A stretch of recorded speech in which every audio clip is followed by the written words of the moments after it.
I would like to discuss about a bit more about the Seereer calendar. So I will pass it on to you, Demba, and you ask him question about that.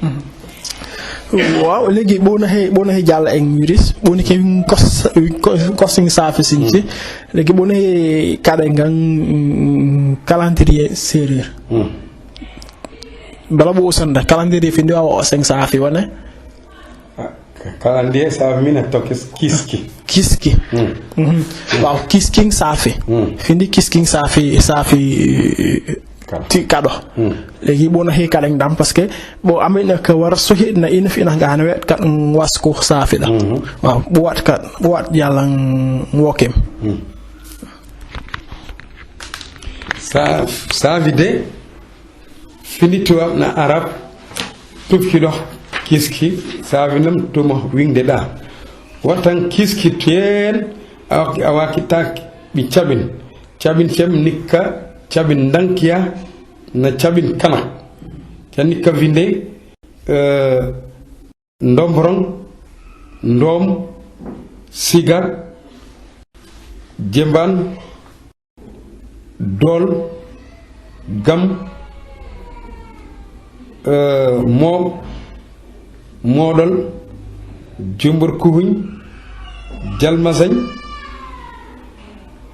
jumburung bew cereha dankiya na kanak ci dem wata ki ci chamin ci cem safi nami gajuk nga fo in nuraka ngendala affaire yek nga kon safi anam gajuk ngan kisti wata rehrezada affaire ang yek cour taparezada affaire ang yek tappa batrezada affaire ang yek bat ngur resana aferan yek ngur wareng sajada orang nak yek sek akna yitam nam irak yek innu safi habida dal aje kida watay fo yitam ngini kan kiski poti rek raki intif inane cerra kan bo rakunga ateku ngang chamin chapnem wata walla chapnem walla ngreh fine bo texan zek boy teku zek a reaku rewat reh zeka wata ateku za zek bo mi teku yitam siga biti boy rimu mois de mars ay texan siga ca geñ donc nik ne savira ki kis tiam kis chamin nankiya na chamin kanada anam barak mbextini kat toj latir helu hal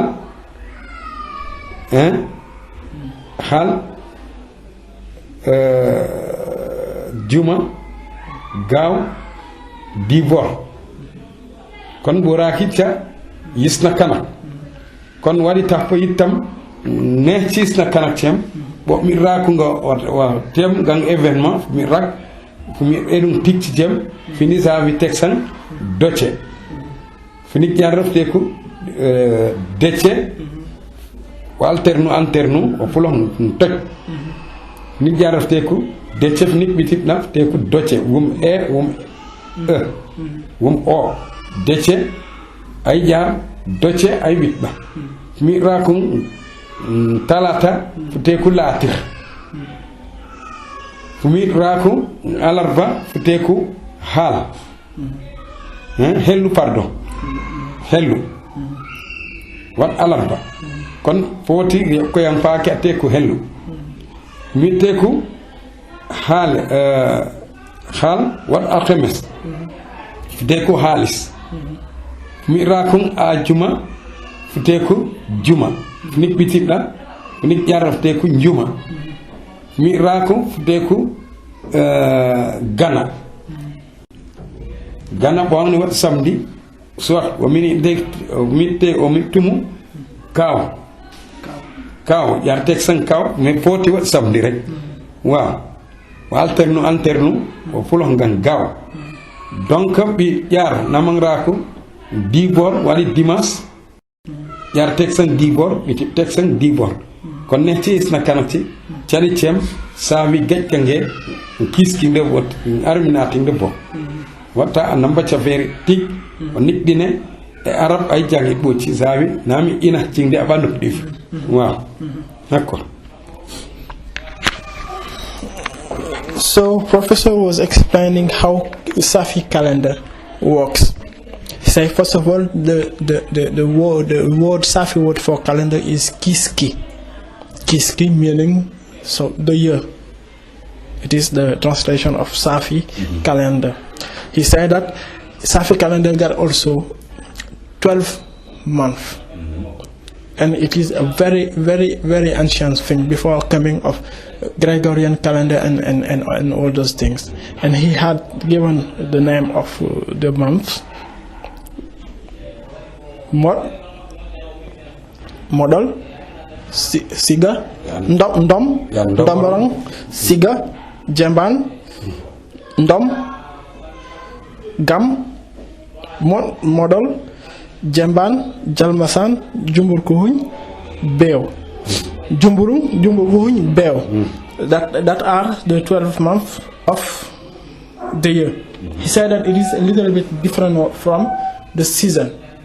Because in Saafi also we have four seasons. That is Reh, Sek, Soron, Sek, Reh, Soron, Reh, Sek, Yuk, Soron. Okay. Wow. We got also 4 seasons. Reh, Sek, Yuk and Soron. He said that we got also 7 days. Toj, Latir, Helu, Hal, Juma, Gaw and Dibor.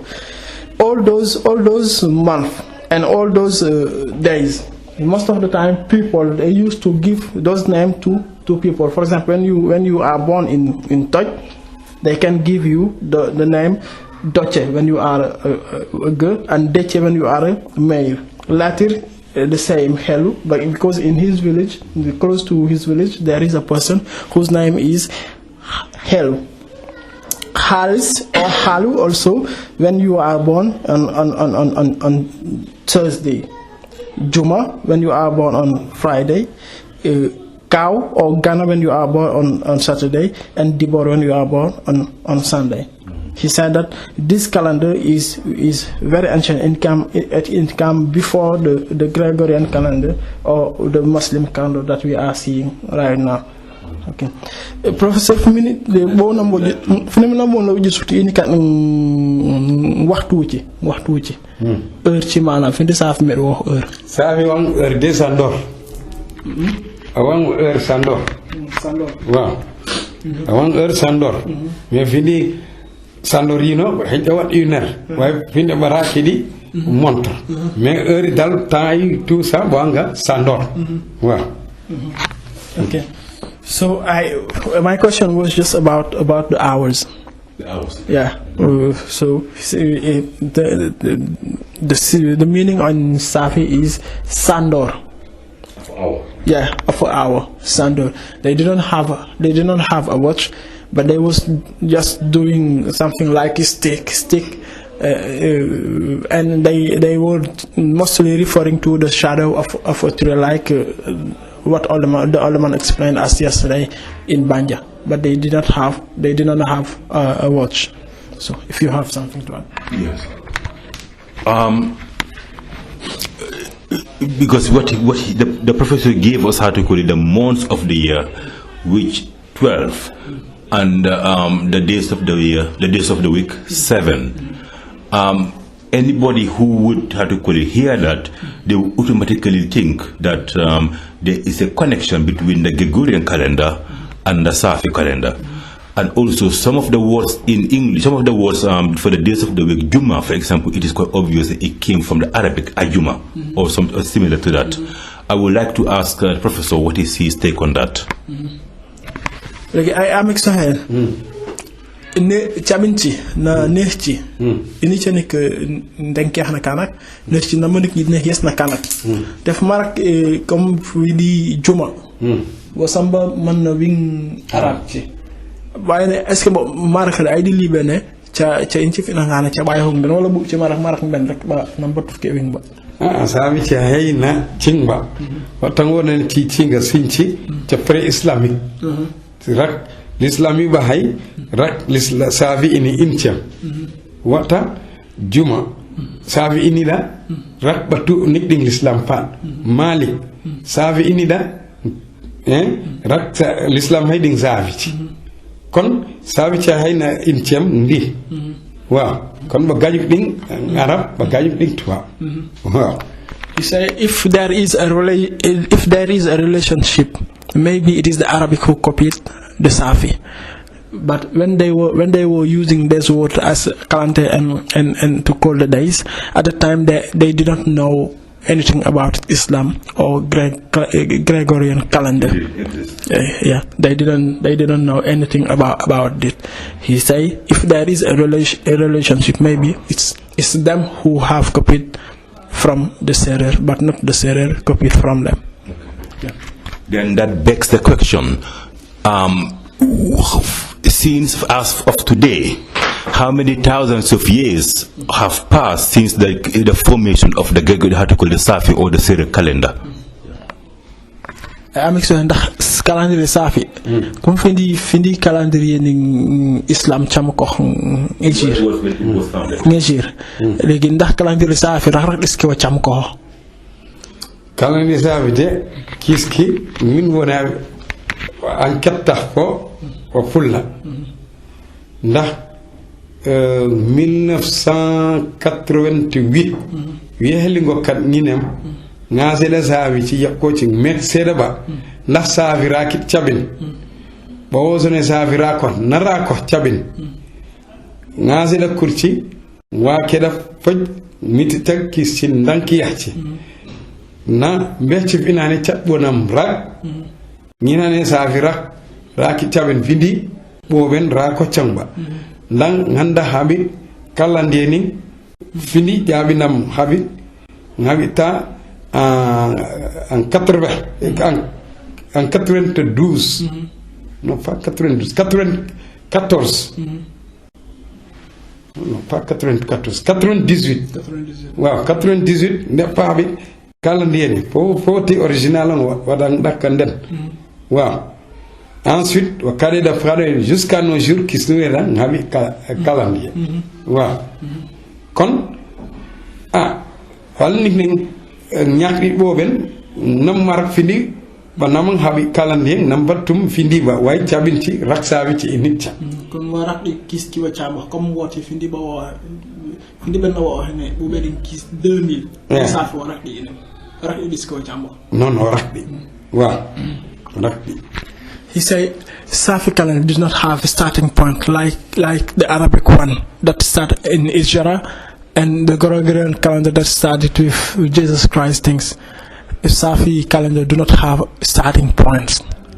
Nobody can tell you that it started from this date. Maybe he just was explaining that maybe if we had to find what is the starting point of the Saafi calendar, it may be the starting point of the universe. I understand that, but how to call it, to have a calendar, there is you may probably not include the prehistory part, but you will start with the days of writing and how to call it. Okay, say we will start from day dot. From this day forward, it's going to be day dot. In that case, then, since the the professor said it did not have a starting point, then I will ask another question, which is as of today is the 19th of December 2015 in the Gregorian calendar. Yeah, what date would that be in the Saafi calendar? Legi parce que ini anamik so xam nga fu lo handan fu hay ndida be inti ba tama jang cha sama sam dalo jisut ini anamik so comme woti wa findi bo min wo ngang tuba ne woti le 20 décembre 2000 2015 wat le 20 décembre 2015 kanale safi comme wara diski way chambe da parce que bay kiski da fu bay yohanan den parce que bo ina di kalani safi diski way chambo wa bo ina di legi awe ne kon donc bu nar wo le 20 décembre da le 20 décembre 2015 da safi wa yohanan ko kiski ba handi nga kon aydi mine wo kiski bok 2015 aminda bah ndoka hana ne atam ko woyo tuba wala arab an be kiski mais nigni safi raken ki ndemda o muji ba wa o muji ba barakda fumin inspirer ngem kotti he said that if you want, for example, tell the date of the day, you will not include the year because they do not know exactly when the universe start, because the Safi calendar start at the beginning of the life. You see, and if it exists. He never heard about this, and he did not. Yeah, he never heard about it, and he did not know it. Yeah. So he can, just to clarify, does he know if assuming that we take the year out and we just concentrate on the day and the month? Today is the 19th, I believe, 19th of December, and in that case, then forgetting about the year, what day and month are we in the Safi calendar? Like I when kon woti boni ngwinde best woti kiski hayde ba henga funara won Safi da bobin gaw waaw ne danka kana ne hista ni kis okay tammi Safi wan gaw waaw tammi Safi wan vew waaw bobin ne danka ne hisna ni kis gang vew ne danka ne yesna ni kis gang vew what dessa danka ne sen ni kis wa is en français 19 yeah. He said that in Safi calendar, and if we consider this, today is 19. Yes. If we consider just the day and the month. Yeah. 19 of December. 19th of December. Yeah. Gaw. Of it. It's 19th of Gaw. 19th of Gaw. Yeah. 19th of Gaw means December. Yeah. Corresponds to December. Yeah. Yes. Calendar. Yes. So anyone who is listening to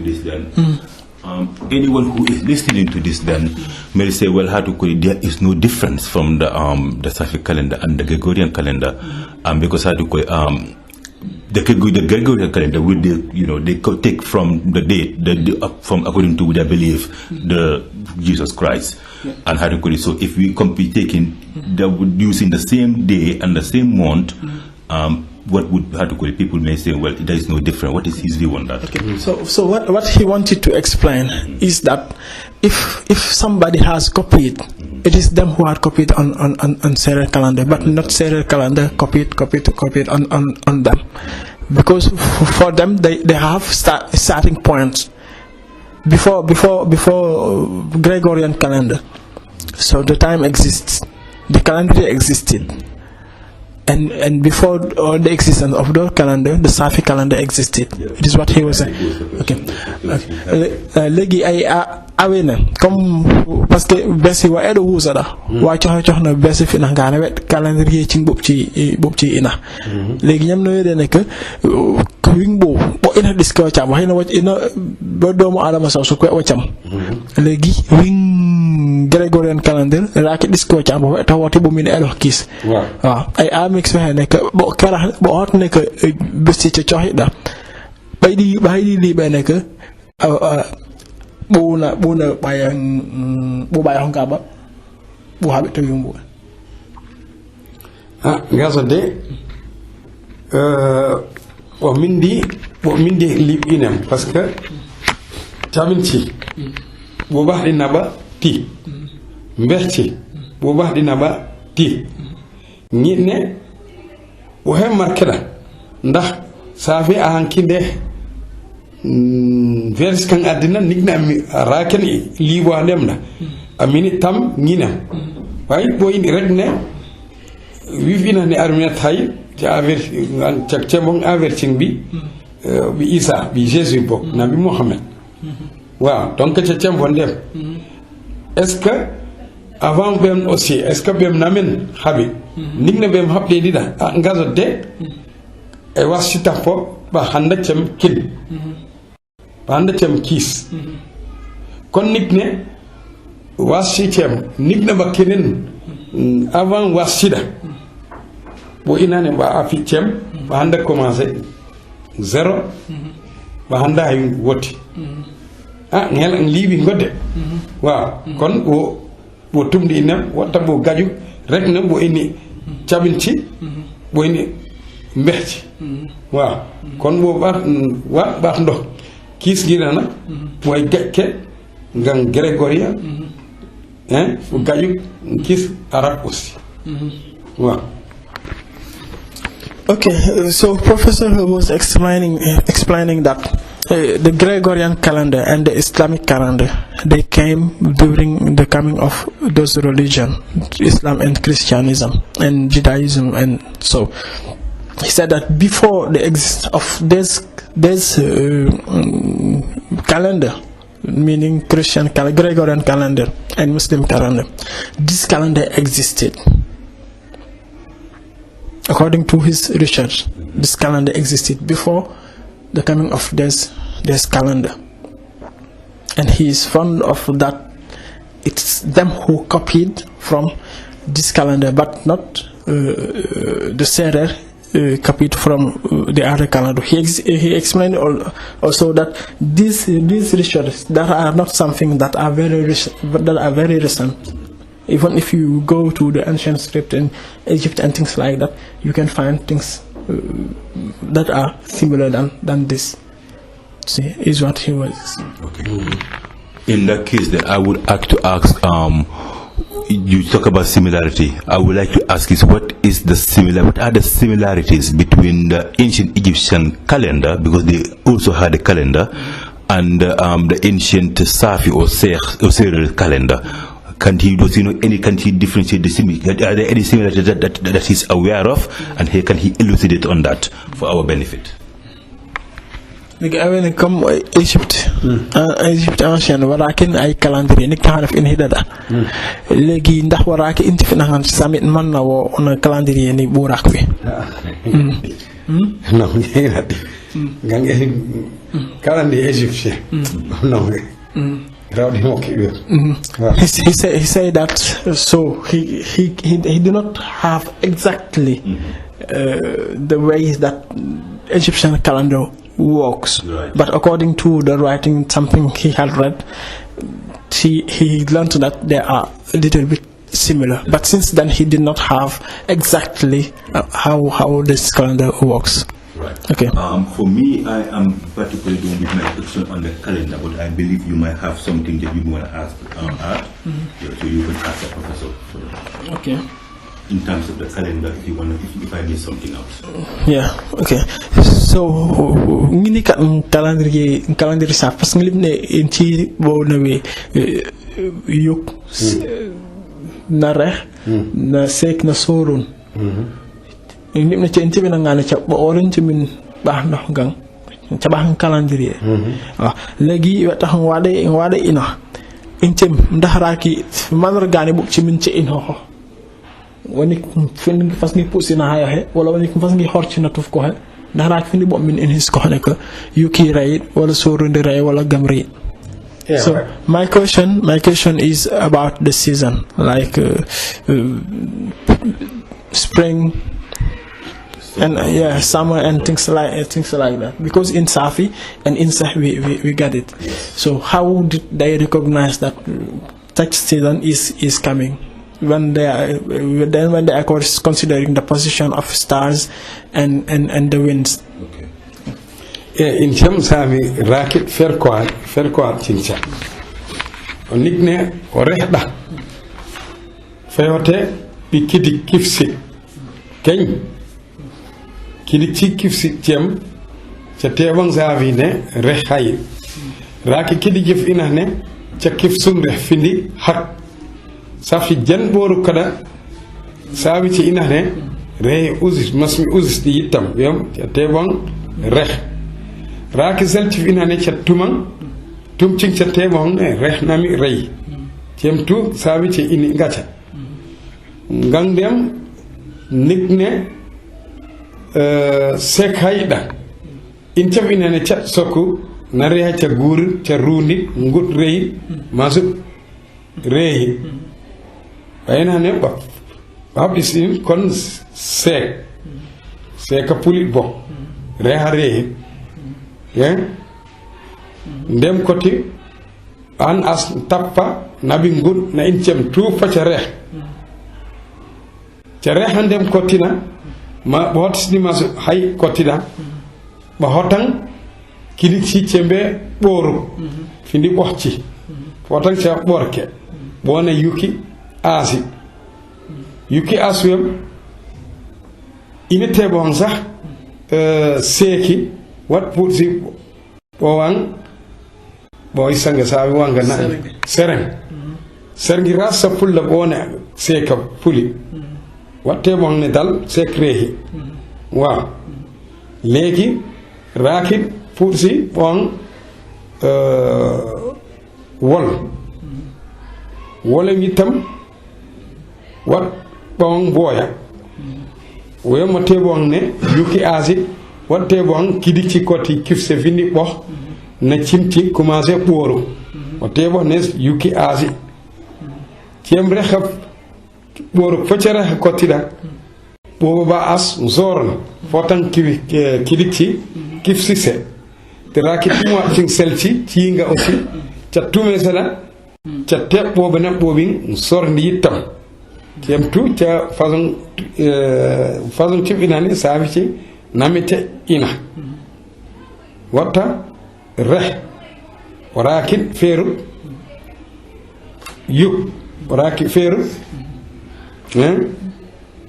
sek raki feru yuk raki feru soron raki feru cani kani kis te saison ci tem saison wat sabi on baman waaw kon baman re baman sek baman soron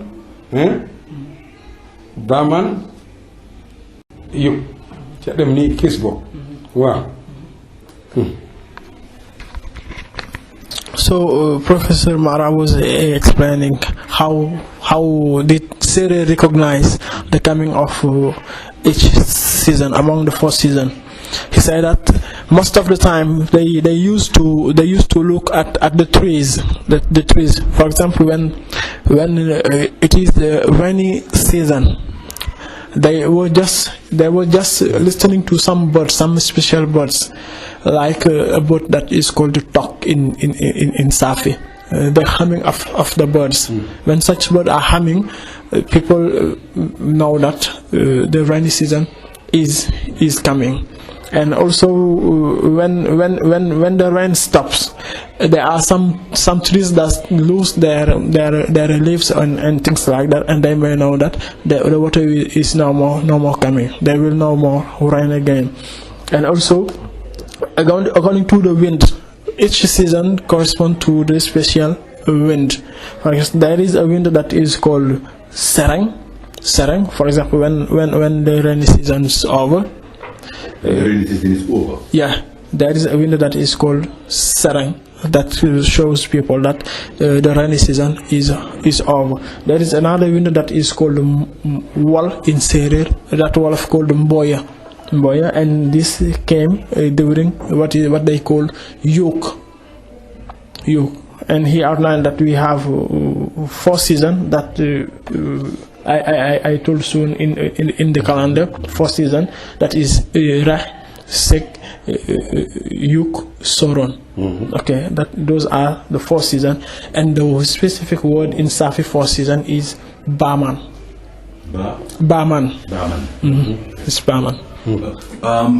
I would like to ask the professor, the birds that he mentioned, what is whether he knew how to call the French or English equivalent of it, and also the name of the trees, these trees, the grass that he's talking about. Okay. So I did not mention the trees, but he said, for example, baobab.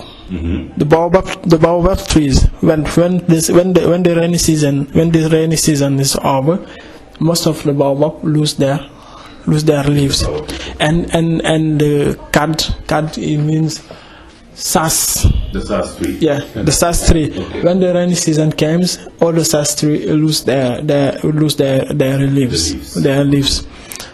Okay. That's fine. I think you can continue. Okay. So, do you have another question about the calendar? I think you can move from the calendar. I think he just answered most of the questions.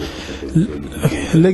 Ini bawang astronomy. Ini kan horching Saafi ci fay sin ci nek fu bayi nga ca lay legi bu wade waxtano ngi dem legi ini bu wat ko nek ni xana raki tik ci horchif am isut wo ciaske bo min ci ay dox jël fi dox nga isut rek ini mat yatus wala dank ya legi ni xana raki inci tanam tok wala raki inci na fir kasse nga ca da funam bo jago.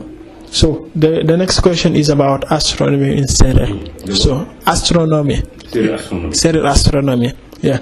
So at the beginning he was telling that he have recorded more than 100 names of stars. Yes, in Seereer. And my question was just if he can give us 5 names of those stars and their meaning and what they symbolize, if there is anything like that. Okay, that's my first question. Saafi a inni horti keh otay fosa ra rehes reeda raaki horti pulang fo horcem bayna ne horcem tebo ne re hay mazut usdi horti cem cat Saafi tek koldar waaw waaye min di ca lim ngam di ci jën waaw kon Saafi mbaa ay nit fo ay na hasa les 4 points cardinaux findi penku Saafi wanga batan waaw west Saafi wanga mudan nord Saafi wanga tamandi le sud Saafi wanga cewor fo raaki horif inane sax o pulang baki ñino neñino Saafi nama tek cewor donc Saafi mba ino fo anamba ina elci yul daya winga jaw gandar winga yul daya o pullana rehda forcément hay tobe o toman manam vini étage o rapeo nixus bo bate ka diwlin daya ci raaki winga way san njogu nuage o pullana rehda ko tobga koma kinuraku anik jarda a tek san tiking hinem at njogu yam a yakda in nawodan rehda warrakan anik bitidda a teku njuug waaw kon Saafi ini hor ayni elti waaw kon bibiyar winga wa hor waaw waaw bibiyar way dakkol dar sinci suraki waaw way da cewor yitam beddani raki pas beddani la route là way sang beddani avec B waaw kem hor ñaj nam irak waaw ñaj rakit sese nam barak waaw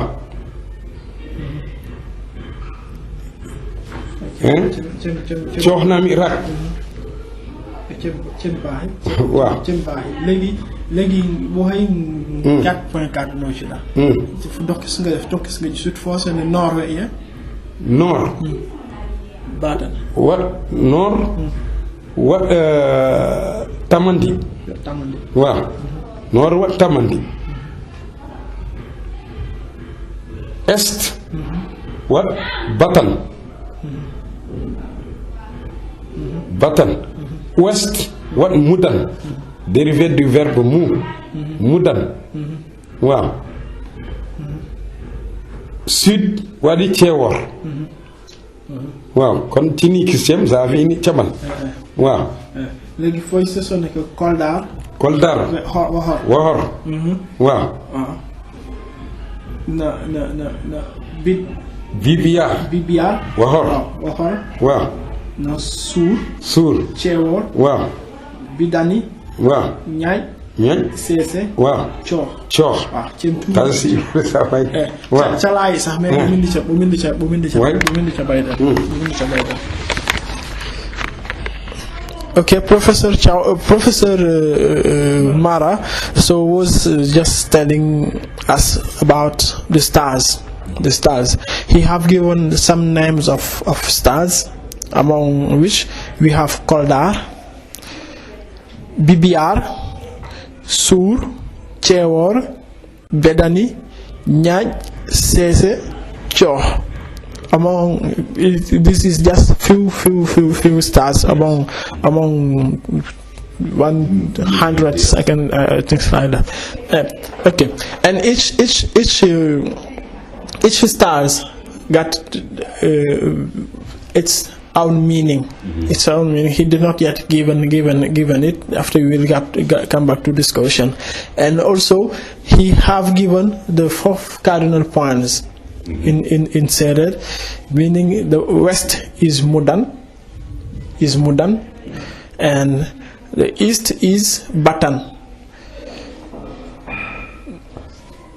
Tamandi is the north, and Ceewor is the south. And are these stars, are they in Saafi or are they in Seereer or in Ndut or what? Away na cicing in cicang Saafi wala Seereer wala Ndut. Ndut waro ebo mahna cici. Hetiya to sinkes ebo wahcha. Why cicinga aussi point cardinal wonam ci bahna zehti. Findi Batan Mudan tem abo wahcha naba. Why sehti Bawang Ceewor Bawanga Bebrog Bawang Lucy Bebrog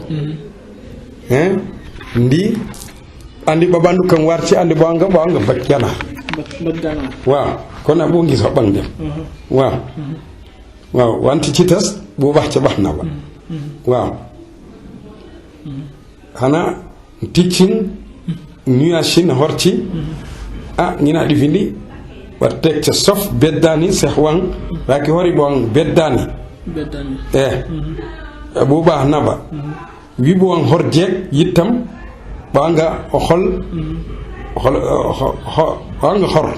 Bang Horbal Horjek Wow Kon Abuba Naba Yam Yitam Wow Raki Wiga Njoguni Ibuba Naba Yitam Nuash Wow.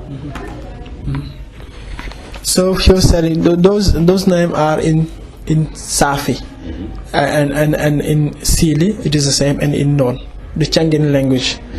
But some of them are using the same of some of them. For example, like Bidani are using the same. Even the four cardinal points. So are using the same. Ceewor they in Ceewor na Bebrog.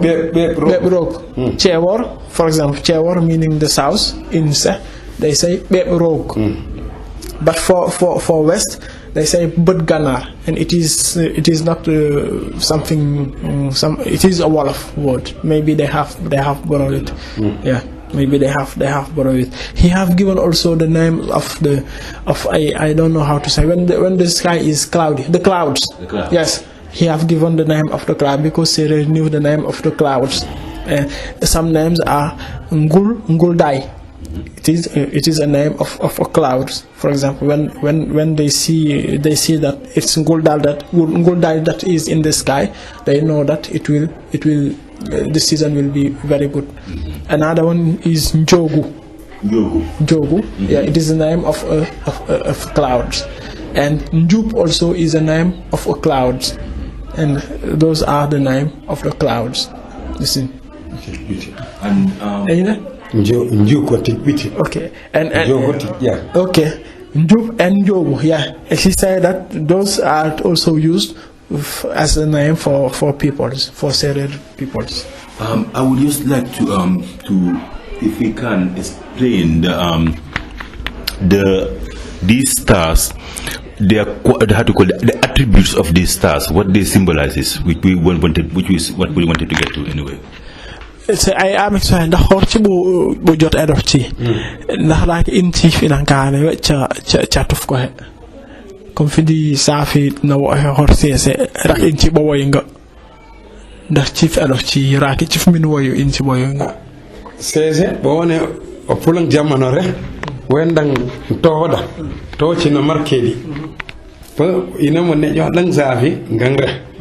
Ning na ca pulli run pullo hatto rundo hattengoda bayra ketto me ca pullo hatto fon fesesta to o ca tudu nganglu ba nyakre yom wonne jodi ba lol ci way sang ñaj itam ca pulang fini ca nikon dafka bo wone dekku nura ko gadan jamuno no cada anikan ko buñ ayakada nikan joli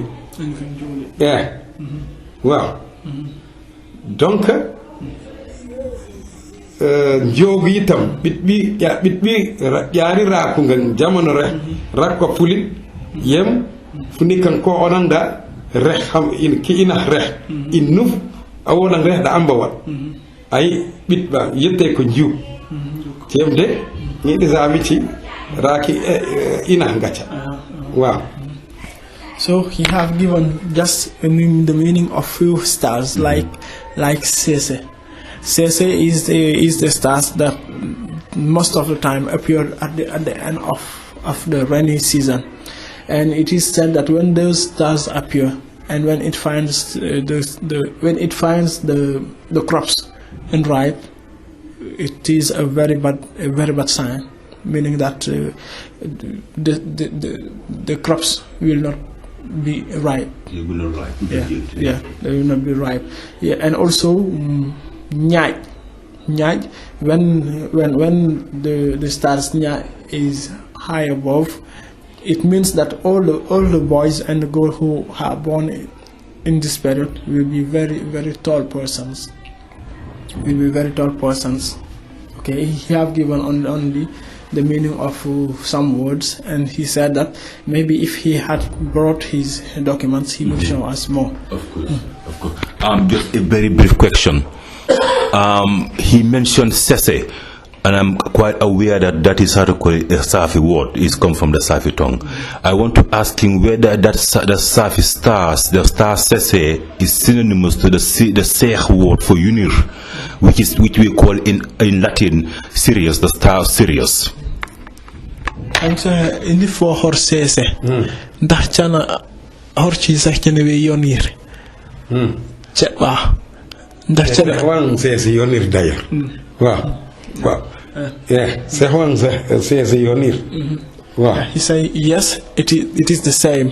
Saafi says Sese, but says Seh says Yonir, which is the star Sirius, the Sirius star.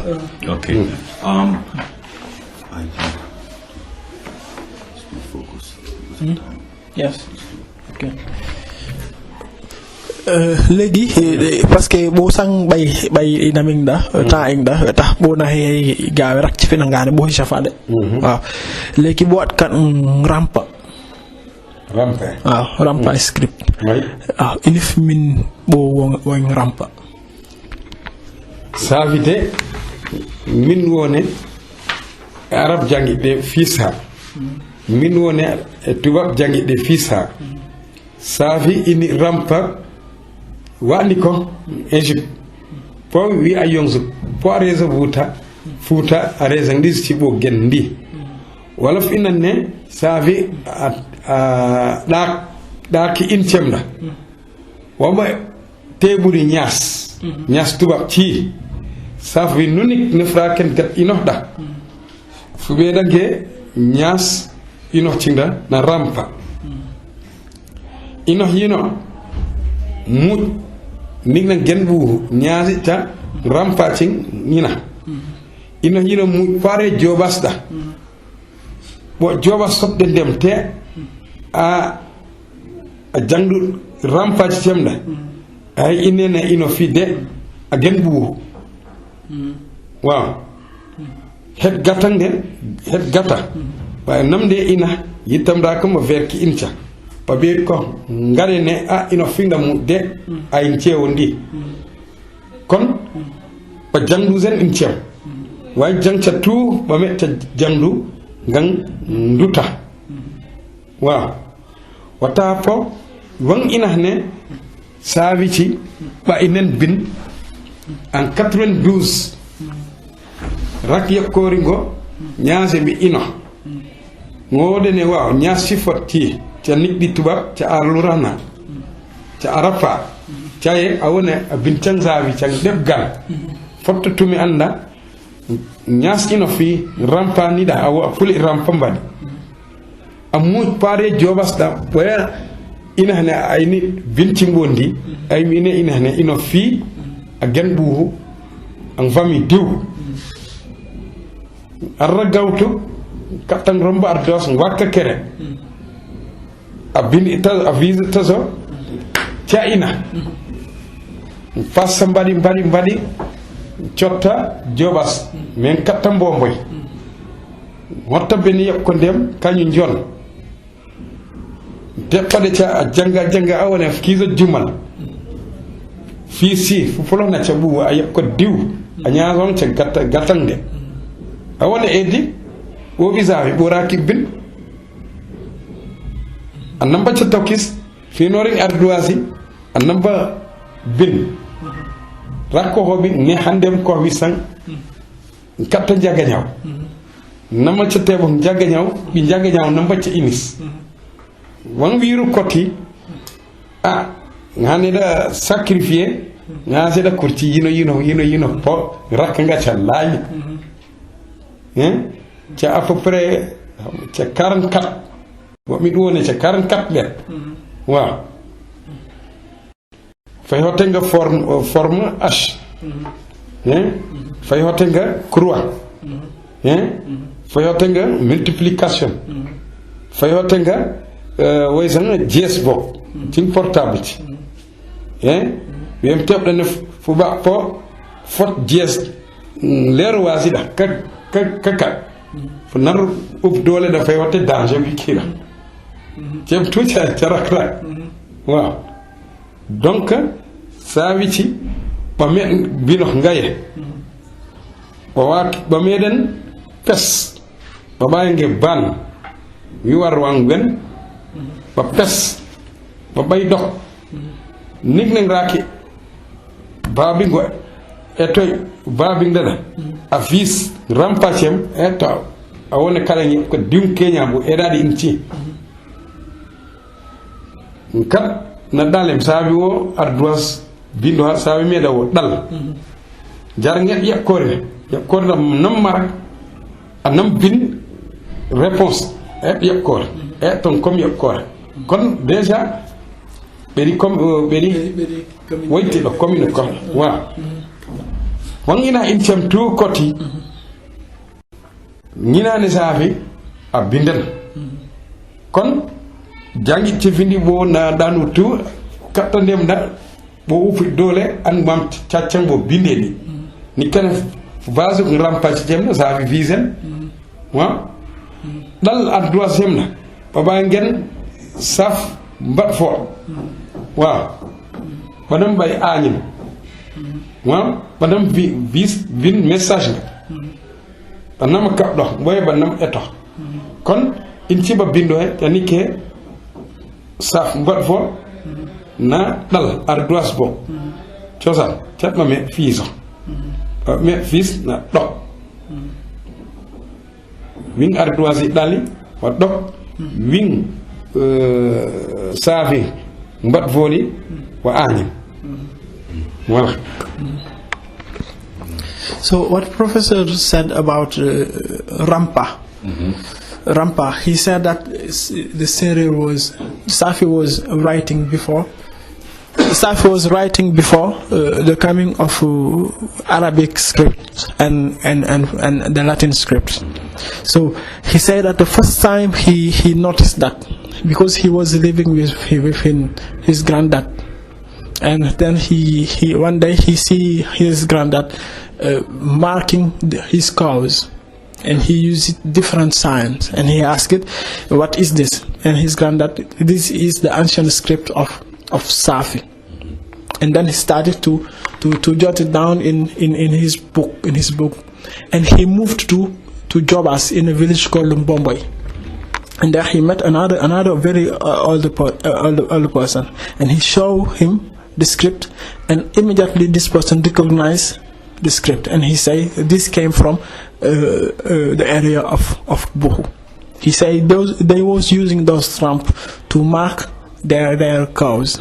Yeah. For example, when your cow is lost, if it goes somewhere else, people have just to look at the ramp and they will know that it belongs to such community. And he had done the same. He had noted down some rampa, and he went to Njaga, and they say him that this rampa came from the Saafi and the Buhu area.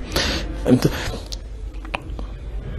okay, he said also that each village got its own rampa. For example, in our area, in Saafi area, they got 44 rampa, and he got all those rampa. They were just signed just to warn you about a danger, or to show you a way, or to show you that this belonged to this person. And he got all these 44 ramp that was used in Saafi community. So he had just given me some of them, like an H, like an X, or like something like a cross plus, and something like a basis. Hash, the hash. Yeah, yes. Hash. Yeah. Can I just for the benefit? So it's the H. Yes. The letter H. Yes. The letter X. Yes. And the Plus. the cross sign. Yeah, the cross. Plus. Yeah. And this. The hash sign. Yeah. Like this. Yeah, hash. Yes. Okay. And mainly this one was used to warn somebody about a danger. The hash sign. Yes. About a danger. For example, when you were walking on a way, and you see the hash written somewhere, so you may know that there is a danger, and you turn back. Right. You turn back. And what about these other ones that you just mentioned, the H and the X and the cross? This cross. So these two, yes. Okay. Legi plusi. What make talk is here? We crois ni what make talk is here? O me nyazum takalar ino. O prière. Ba. Prière. O prière. Wow. Okay. Wow. He said that this plus was marked on the female cow's leg. It was just something like a prayer. It was just something like a prayer. And he said that all these scripts are borrowed from Seereer community. For example, if you have a female cow, if you want it to have a lot of small cows, yes, just put plus to reproduce. Yeah, okay. To reproduce. And is it on the yes, right hand, the right back, or the right front, or left? The right. He said the right. Yes. Right back. Yes. Right back, on the right. right back. Yeah. What I want to know is how to call it. He explained that the word rampa is a Saafi word. I want to ask him, what is the equivalent of the Seer? I want to find this Seer now. Rampa. No, he say maybe they are using the same word, but he did not know exactly. But Saafi say rampa. Ndut aussi one rampa. And Ndut also they say rampa. Wow. Seereer also. You know, the non-windy madam. Okay. I saw Ndut one rampa. And he do not know also how non say it. But Saafi, they say rampa. Okay. If he could, he's been kind enough to give us about 3, 4 or 5 signs on which he kindly explained. Could he just give a bit more? And can you also ask the professor whether we can write sentences, and if he could give us an example of that? Using the rampa script. I mean, rampachi.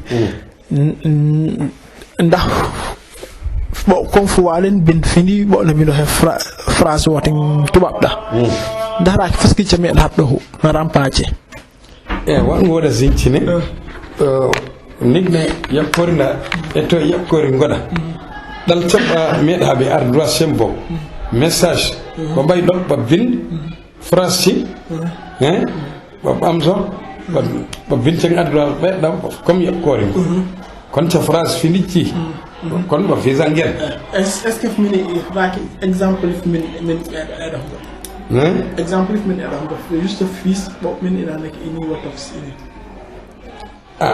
jezing wala what takes danger waaw fi joxna wasda ka tanti waaw plus augmentation prière waaw yu nga signe égal waaw signe égal on gis le bonheur waaw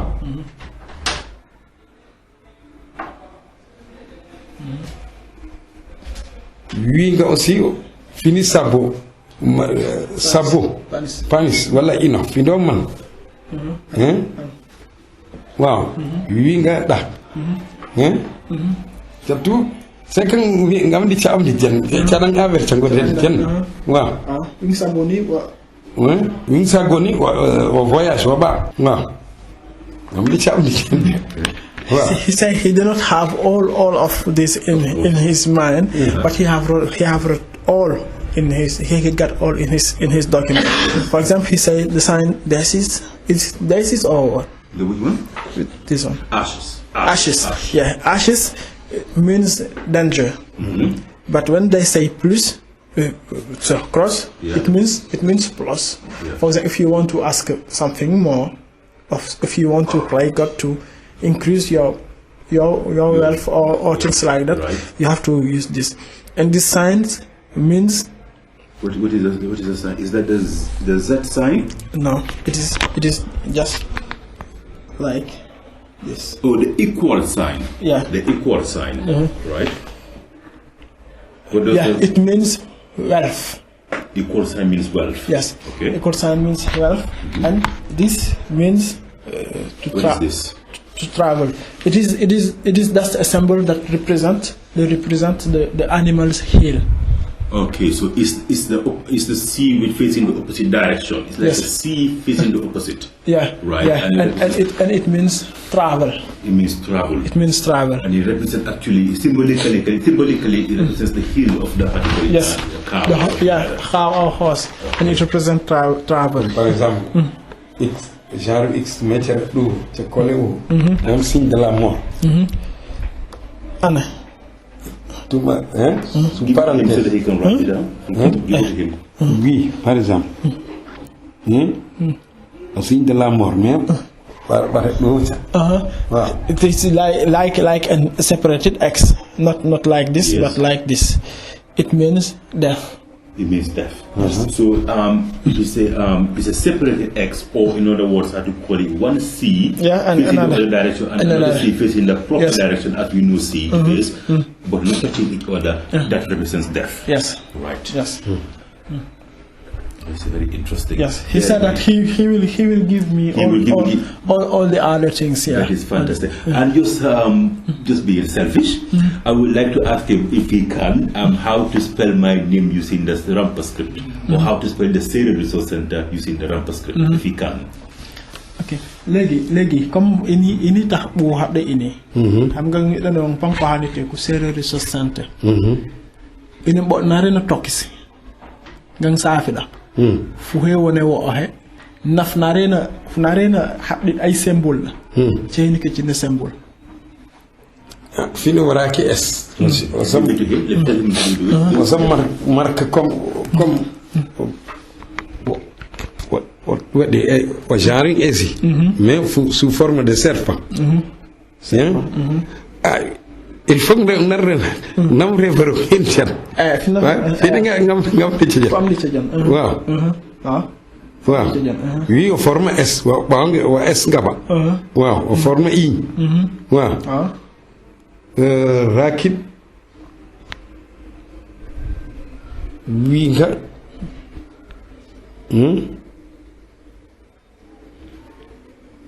no tum ande o tumisa an o genre o mais o cafere meɗi o hunang na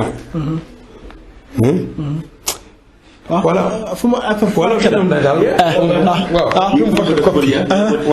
He said that it's better. He will copy. He will collect it and see how to. So it's better if I can. He will make a copy and I send you. Absolutely. Anything you want to add about the ramp? Anything else you want to add? Yeah, I think so. Yeah, I'm done. So I think you can be close with this. Yes. Yeah, for the purpose of time. Okay. Legi ini bona hay histoire ciosaning Saafi sa na ndut na sili ini na kulang parce que bi bo lay ba bi na wene bi baax dal legi fo ni min bo won dem na ciosani ba des ki bop la enin min won dem mi woni l'histoire coloniale ban mo xidi bobi ba tumbane chaque zone géographique frak wo ka o hadinda kifu way won dem ha Saafi min woni ay la langue mère on nit ning Saafi ning kir nok ngaso parce que yaring da zenem ñedi dem libni wa présenter mémoire nde libna raki in keke vinda awosa Saafi dal akur ko tiki nek usit jamono nan Ibrahim ratti kin Seereer raddi wam bo texé okuba waaw fola ne ci te Cosaan jur hur waaw rak bo bang Moyen-Orient au pays du Canaan kur Kanak wini woyzang wini woyzang ay Ibrahim wabe ko pour yipis kan sanctuaire am de boba bahga e okubaci na jur hurci boba bah do Ibrahim o tubuka barkel ba les a bénis ndem tekka okubaci Saafi qui veut dire les purs atekka jururti Vulani qui veut dire les agisseurs fu maraka ini Hassan Ismaël Ben Hassan fils les peuples du monde page 52 ini wanda wi war référu nga yitam waaw donc wi fi ne inem rakin Ibrahima barkella bo tekka bo ci ceem Saafi o wumbo Vulani wat Fulani woti awin palci ndem wat bo kurko ku urna ay au pays du Canaan wanda ciot Égypte parce que rak bo bazange templem wade de ño nabo wat bo kurko ciota ngo en koti wat bo yipo ngan Égypte texé di Égypte o texé Misra ndem koti ni kangonga bo tuka fo histoire tin pharaon ci tour hayya bo wa keda ki ina ngabo rakasa wici rampa ci bon ci rak bay nitcha ba mi c'est grec bi ma as ngabo bindi Égypte nden wa keda hum koti wat baba rampaci ca catba boy so bindi wotti kena nge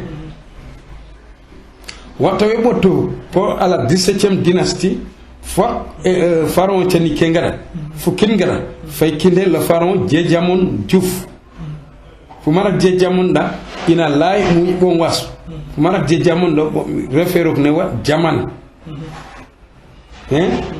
il y avait le pharaon au Sartasen fu marak au Sartasen senda tik savi wadi sari il y avait le pharaon Yamon Secka Sekani ngo jari il y avait le pharaon parce que faut Secka faut Secka savi ci da automatiquement savi ci wanga Secka waaw donc bala nan zum Égypte a Secka badwang Secka wo Secka il y avait le pharaon Tunta Jon bobi wang ne an Jon tout pour le maysa wali non Jon Cing région Thiès baba dina Jon maysa wali Siin on sait que maysa wali akanyu mané a huta hutkiñin ani kanna pajo yakak ñetto handen katta kada hada ngo cohna daf nami de eto fumeki so fulo den fulo maysa wali ayange woni ayanga Jon bien siégé wat tiking Joni kep mi akanyu mané donc bobi bem na bin Thiès ba baxdi donc bo bin référok ne Joni Thiès la fa lehar non ci tout c'est égyptien waaw c'est égyptien bon waaw donc bi binane bo ine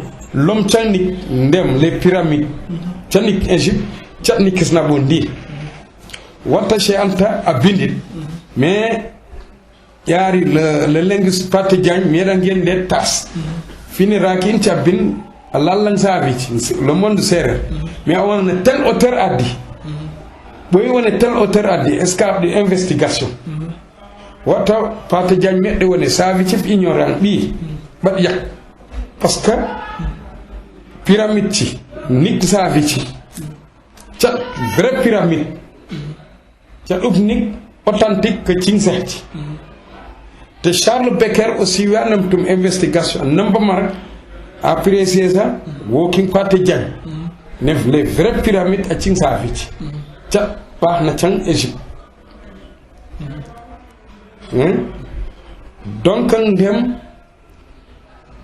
ba organiser ka donc ba pulo sa Égypte nisé batam par Éthiopie de l'Éthiopie ba hayda ko de la Mauritanie ba handa as Fouta donc boy ne batami Éthiopie le Nil batami nga même raki livring pare mais yari un jour kade ndar tin ken ngotal livring ben librairie wa tumir les ombres de Dieu entre parenthèses sangu cinko romba gaw na gaw Abdourahmane Sis le journaliste yini ken sebutan pandu kaza akani wadan ola kon ngan chat bo wem autori binda ateku na Antoine Rangi waaw raki benn auteur Pierre Perrault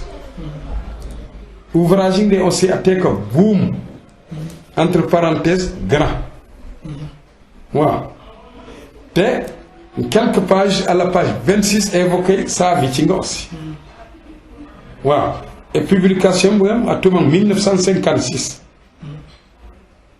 donc pour raki référence inane ca tebo dis ci bo tam jusqu'au Soudan sittitinga fobo réserve Mauritanie perem ci tiaget ca perem cingu Fouta wem o way ha parce que njum o penem Saafi fo kanna se a wodana ay kada mi de woni waaw nit nga yak bo fay yak boda bo tek du se bo tek bona boya ngente bo yaf yak de boya ngente dif min de yak donc ticcan ko can Saafi can diccan kurcan fuuta fumarak njumda o jeune bawba o pedem zeha fumarak saldeda o pedem zafi fumarak kay haydida o pedem zafi fumarak woysanna kaskas fuye o pedem zafi duy mazo podor yem safi aussi kat cikiti aw kaño sek tout nabi sen ba safi nga waaw fu kadis aussi woysanna ngiij waɗan fuuta puyen waɗan fuuta tem tuucayna saafi geɗe powtiraki pulani ci wanka keɗe waaw mais transcription gi o jar weɗɗa geɗe waaw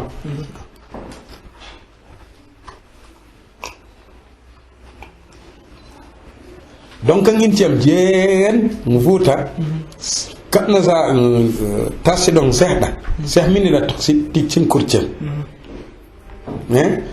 donc wona saafi na seh wo sabs ko nde yayi saafici ay texte ɗingil yirim saafici noon ci duttaci coteɗa ay texte ɗingil yente kusa ngal koye tiikan yente waaw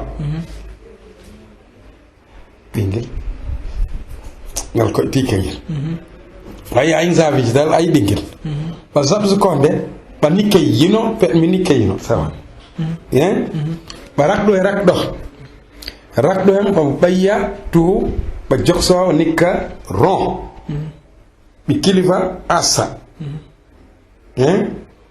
wifinani ɓa aasi koti ɓa nguɗo han lerne ɓowno ɓo sabsi koye koti wat cooti seh can siin fine saafi toujours ɓonne a tout meɓɓa payso o tawi pon ɗoƴƴinem kosay raka gendaɗa wa rehɗa genda ɓana wawne mba sabsi konna kosay kem ɓoya ɓoɓa mirro ab ɓa meeɗa nge top jokso tout hutit ɓa ke acca ɓoyenda ɓa toɓɗi ha ɓa ɓekkaɗen nungi pojita ɓa goɗtuhi ɓowne ɓa sabsi koyna kosay ka ko hunnaɓan inem kosay ka fatɓa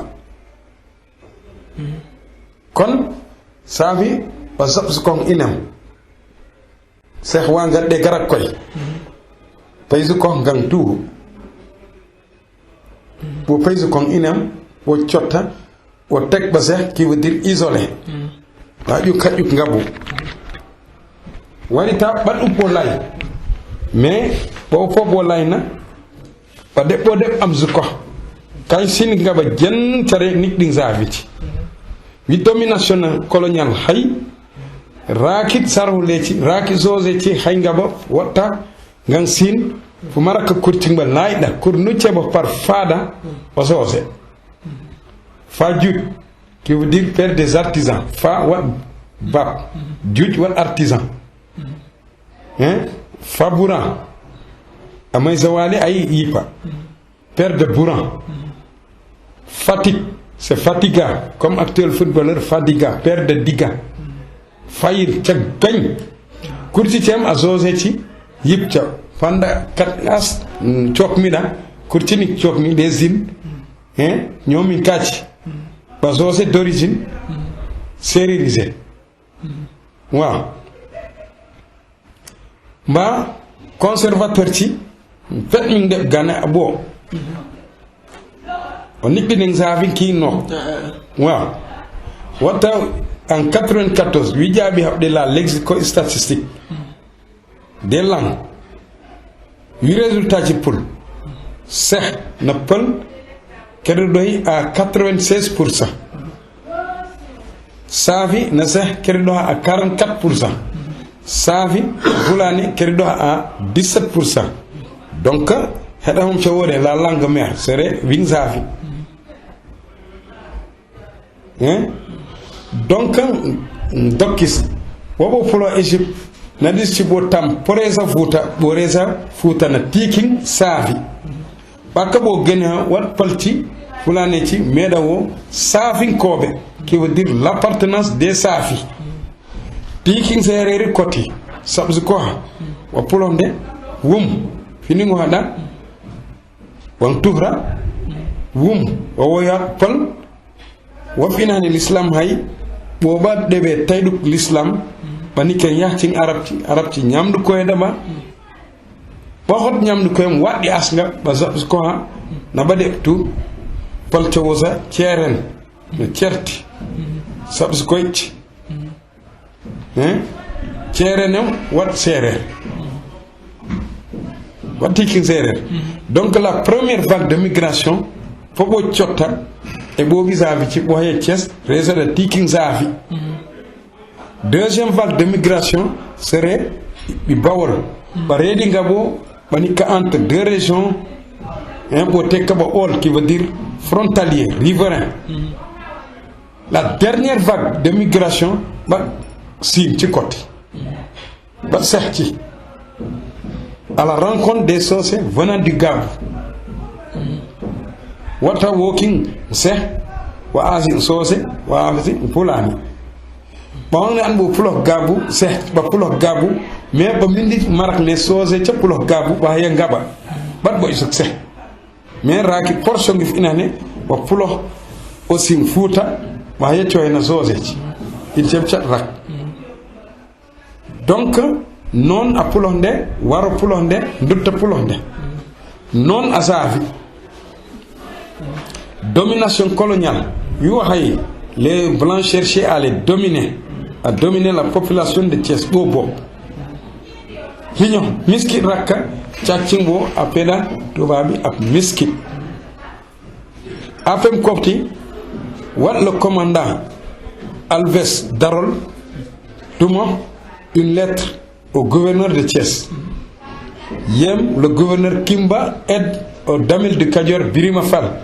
Birima Hayo, Thiès da, na bobing de ne ba dox tubabi a fi ba tamisi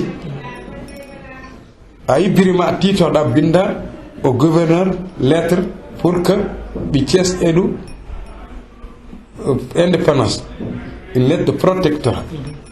En fait, je wo jena waaw yu inam wi wasigno koti wasigno le 17 mai 1858 ndati ki non handa rak o tokkisa ennemi des blancs ennemi des wolof ti ki non wedde mais wotini be di zanga wa tek ba Saafi ndutaci bum pulo sebutan bum pulo banja bum pulo jobas cewo bum pulo waroti badike kalzu ko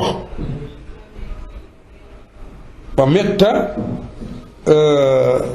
mangdem la chasse des chasseurs saisonniers ba apeda nu ya da ba kaddo yacha finalement bo hottade meremi wa bahi ba genda ndutcha ba habde la route pour attendre le gibier when l'expédition militaire par Pinet-Laprade atella bang ndut basé kon gibier ci ba mek soham ba keri doxdi be doxti ci 8e d'où le nom ndut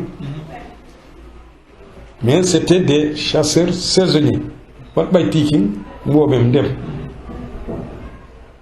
waro ci aussi ba portion aussi nampulos ngaba au palo nem wat ba ngoti palor waaw bani kisa entre wat bem Saafi ci boy sukut ci na non ci ba haysa ngam put wata wo king ba aussi wa greffe na wo Saafi na wo kan dutta ci boy sukut donc canike vari dialecte Saafi aujourd'hui canika langue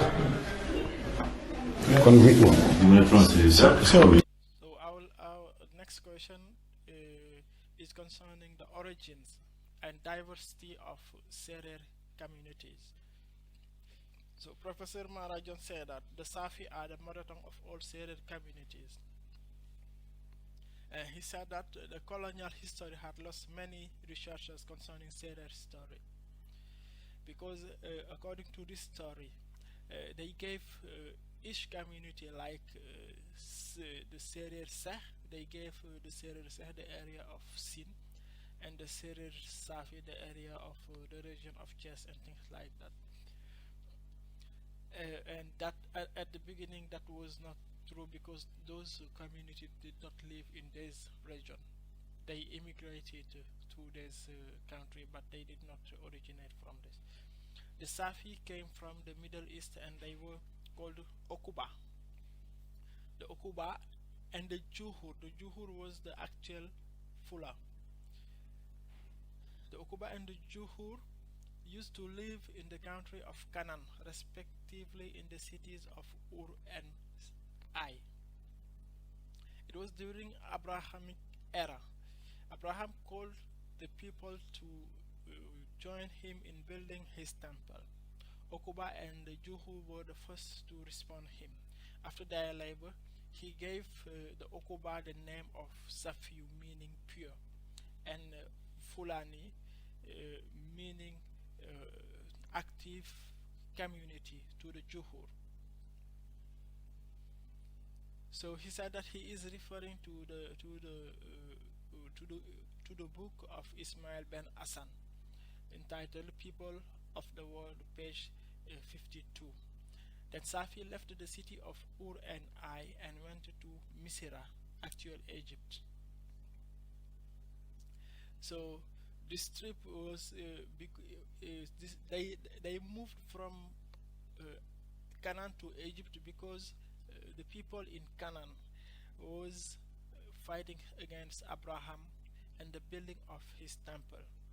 Then the Saafi left, moved from Canaan to Egypt, and there during the Pharaoh era, most of Pharaoh started to learn Saafi wisdom and knowledge.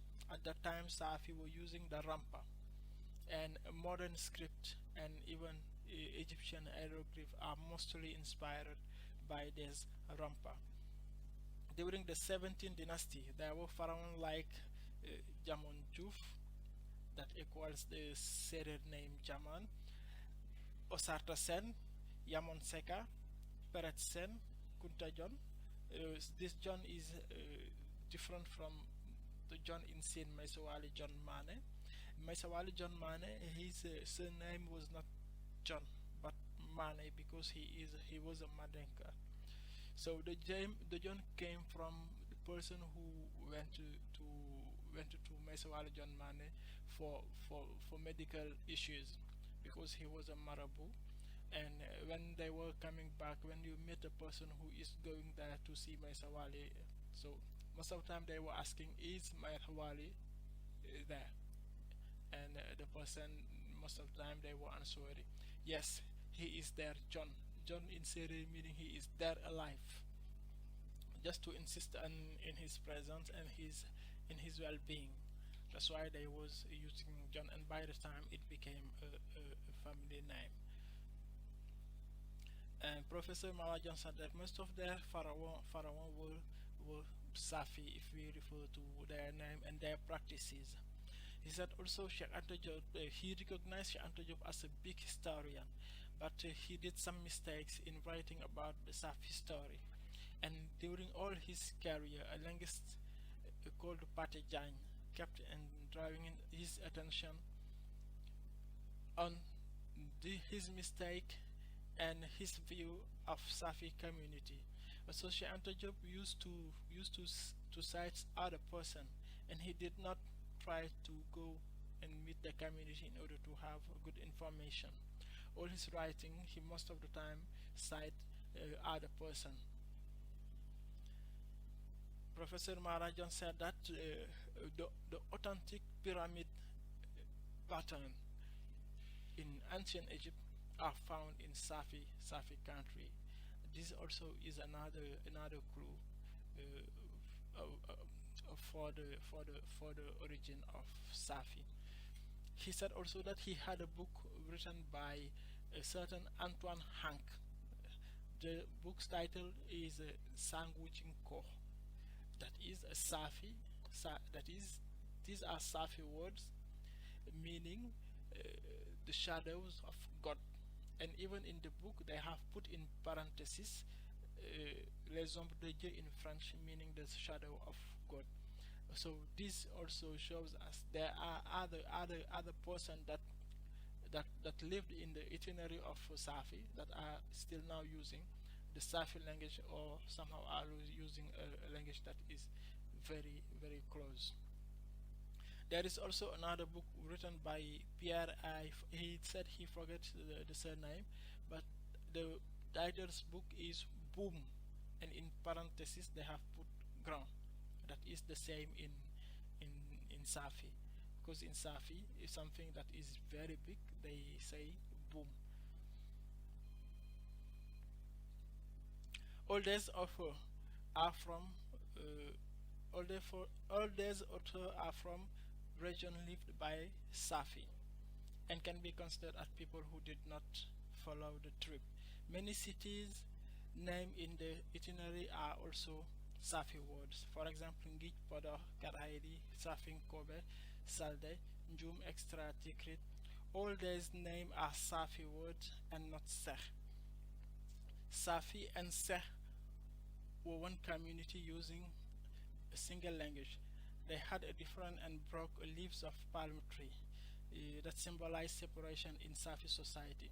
Even when a person was killed by a terrible disease, they used these palm tree leaves to break the link with this person, and also to break the link with the disease that have killed the person. The mother of Saafi's name was Dingin, and the Sekh ones, so he said he forgot the name, but he will come back in that before the end of the interview. After the separation in Futa, Sekh went to Sine, and the Saafi came in the region of Thiès. During the colonial era, many Mandinka came in the Sekh community like Mesawali Mane. That's why many Sekh countries' name are Mandinka, and all the city name in the Sine that begin with Fa, like Fajut, Fatik, are founded by Mandinka. The word Sekh means isolated, and the Saafi gave it to the separated community. This coincides with the beginning of Islamization, and the Pearl called that isolated community Chelerde, meaning people who did not enter Islam religion. Some historians are saying that Sekh came from Gabu. That is false. It is the Mandinka who left Gabu and came to Sine. So, in 1994, a lexico-statistic study was done between Saafi, Sekh, and Pula. The Saafi can understand the Sekh up to 44%, and the Saafi can understand the Pul up to 17%. The Sekh can understand the Pula up to 96%. So this region Saafi lived when they left Egypt was called also Safin Kobe, meaning in Pula the properties of Saafi. The first immigrant group who left the north of Futa was Saafi. The second was Sekh, who settled in Bawal, and the third was Sekh, who settled in Sine. The origin of non-Sili Ndut. In the colonial era, the European dominated the region of Cayor. The Saafi were opposing against that domination, and they killed many Europeans.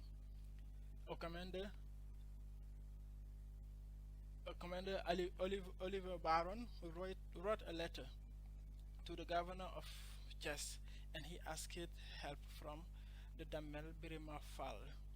Birima wrote also to the governor and asked the independence of Thiès, that was granted in 17 May 1859. In May 17, 1859.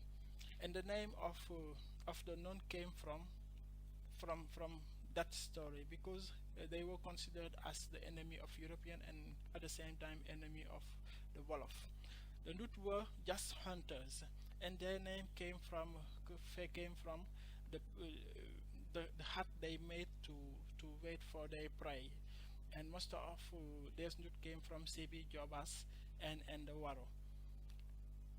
They used to kill animal and send it to the village, and by the time, so they decide to live in this era. A military expedition led by Pinel Laprat found them in their hut, and when they couldn't understand each other, and when they were asking them about their origin, about the name of their community, they just answered that we are the people who live in the Ndut, meaning in the hut. That's why so people are calling them Ndut. Also, the Waro came from Palo, and they are a mixture of Ndut, Saafi, and Non. That's why their language have similarity with all those language. So it is all what Professor Maara Jon have done. I would thank you very much, Professor Maara Jon, for sitting here with us today. And I hope, when we put this on the website, people can learn a lot from it and about their Seereer cultural heritage, and something they can be proud of, and that's why they know where they came from and who their ancestors were. Thank you very much for giving us this audience today. Léegi xam naa comme boo sang bay wax dina mi ta ing la jan ta bona wu ngudi dem raki ci tas mais ta hay fa c'est po mbehwiris aw ne do ay chorke da te ra inci mo na ay fa hen ga ca ba ne ba ra ini na ngane mo mi ñam na hewu tam ko mi ñam na hewu tuf kay ko bo inci na ngane bo ri da ca habdi ba habdi da ca ne ko da bu bi chorke da wani na ma choro parce que ine todo yo nami bango parce que ngine didi a ine dizo sagufo mba ini waki rakda kikko rakda mba bo jene nenga mba bo nini wakane sawi diske arenga pop adinal jen inahne yi ay zafi mba ambanga amga bo jen amga pop wo leber pop Saafi batre diskamo fogeli yalla ko bat dot bo ngina te ina nam wa ko nam de pan wow. He also thank you. He is also thanking all of us. So he is also praying God to protect us and to help us to succeed this project. He said that it is just knowledge, and knowledge does not belong to one person. Knowledge is something that we have to share. So because if you keep it by yourself, if you die, it will go with you. That's why he said he is available for us.